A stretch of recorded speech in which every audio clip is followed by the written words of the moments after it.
Matapos makuha ni Mark Magnifico Magsayo ang panalo kontra sa Mexicanong si Eduardo Ramirez at makuha ang titulong WBA Intercontinental Super Featherweight title via unanimous decision, ay may ilang boxing fanatics pa din ang gustong makakita ng panalo via knockout, gaya ng ginawa ni Mark Magsayo sa nauna niyang laban kontra kay Isaac Avilar.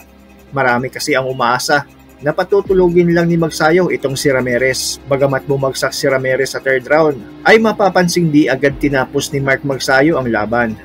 Kaya pala di tinudas ni Magsayo itong si Ramirez ay dahil sinadya daw talaga umano nila ito. Sinabi ni Magsayo sa isang comment sa FB page na ang game plan daw talaga nila ay paabutin sa 10 rounds ang laban para masubukan ang kanyang stamina at conditioning na matagal na nilang ini-improve. Dagdag pa niya ay pinag-aralan umano niya ang manalo kada round at hindi lang aasa sa kanyang knockout power. Ano ang masasabi ninyo dito mga pre? Sa kabilang banda naman, matatandaang noong Sabado ginanap ang pagbabalik aksyon ni Prince Albert Pagara na kung saan nanalo siya kontra sa dayong in-check na si Akitiliti Yilijan via majority decision at makuha pa ang bakanting IBF Asia Lightweight title. Bagamat tila wala na ang dating galawang Albert Pagara, gaya ng dating nakikita natin na halos puro knockout ang kalaban, ay pinakita naman niya ang pusong palaban. Sinabayan ang dayong in-check hanggang sa sukdulan. Paliwanag ni Albert Pagara sa kanyang live FB page ay dahil daw ito sa 2 taon niyang walang laban. May kalawang pa din daw talaga, kaya humihingi daw talaga siya ng pasensya at sisiguraduhin daw niya na magtuloy-tuloy na ang kanyang pagbabalik sa ibabaw ng lona at mas gagalingan pa ang susunod na mga laban niya. Sinabi din niya na may posibilidad na ang susunod umano niyang laban sa August or September ay ang rematch nila ni Cesar Juarez.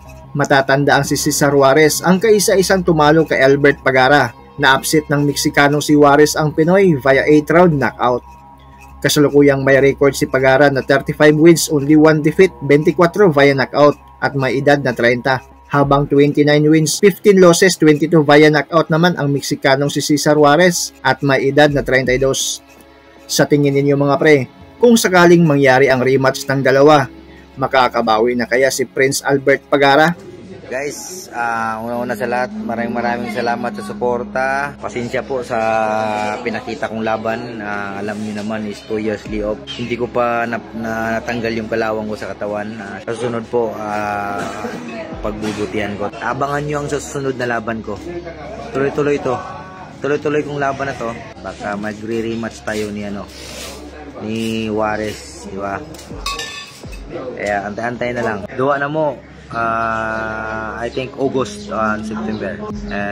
Rematch. Baka mag-rematch kami ni Juarez. Yan. Balikan natin ang naging laban ni Albert Pagara kontra sa nag-iisang nagmansya sa malinis niyang kartada, ang Mexicanong si Cesar Juarez na nangyari noong July 9, 2016.